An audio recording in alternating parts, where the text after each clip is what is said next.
السلام علیکم ورحمۃ اللہ وبرکاتہ۔ امید ہے مزاج بخیر ہوں گے۔ کرونا وائرس پاکستان میں ہر روز پھیلتا چلا جا رہا ہے، جبکہ یہ حال صرف پاکستان کا نہیں بلکہ پوری دنیا کا ہے۔ ہم پر اللہ نے ابھی بھی بہت کرم کر رکھا ہے کہ باقی دنیا کے اعتبار سے ہمارے ہاں کرونا کے بڑھنے کی رفتار قدرے کم ہے، لیکن اس کے باعث روزانہ کی بنیاد پر حکومت کی طرف سے نئے اقدامات اور احکامات کیے جا رہے ہیں۔ بات اسکول، کالجز، یونیورسٹیز کو بند کرنے سے شروع ہوئی اور پھر سرکاری دفاتر پر آن پہنچی۔ انہیں بند کرنے کے بعد لاک ڈاؤن کا اعلان ہوا اور پھر جو روزمرہ کی بنیادی ضرورتوں کی چیزیں تھیں ان کی دکانیں کھلنے کا بھی ایک ٹائم فریم تشکیل دے دیا گیا جو کہ صبح 8 سے 8 بجے تک تھا، لیکن ہفتے کے روز مورخہ 28 مارچ کو یہ وقت بھی گھٹا کر رات 8 کی بجائے 5 تک محدود کر دیا گیا ہے، یعنی اب صبح 8 سے لے کر شام 5 بجے تک کریانہ، میڈیکل اور بیکری وغیرہ کھلیں گی۔ خدشہ اس بات کا بھی ہے کہ جلد ہی مکمل کرفیو نافذ کر دیا جائے گا، اور کرفیو نافذ ہونے کے بعد کیا بنے گا یہ تو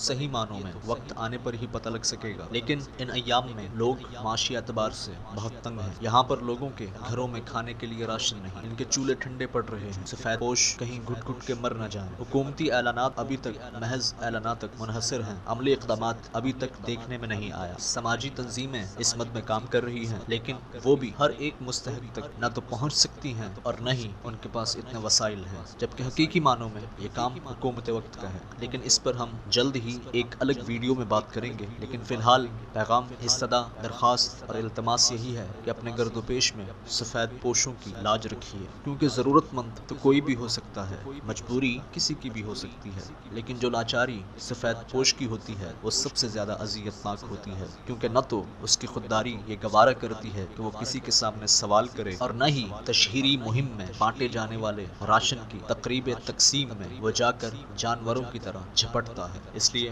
ان کا خیال رکھیں، انہیں ڈھونڈیں اور ان تک پہنچ کر ان کے سفید پوشی کا بھرم رکھ کر ان کی مدد کیجیے۔ اور ایسے سفید پوش ممکن ہے آپ کے پڑوس میں ہوں، آپ کے علاقے میں ہوں، آپ کی گلی میں ہوں، آپ کے محلے میں ہوں، سو ان تک رسائی کو یقینی بنائیں، کیونکہ یہ وقت ایک دوسرے کا دست و بازو بننے کا ہے، نہ کہ موقع کی طاق میں بیٹھے بھوکے بھیڑیوں کی طرح دوسروں کو بھیڑیں سمجھ کر ان کی کھالیں نوچنے کا۔ اللہ ہم سب پر اپنا فضل فرمائے اور اس کڑے وقت سے ہمیں جلد از جلد چھٹکارا نصیب فرمائے۔ اللہ ہمارا حامی و ناصر ہو۔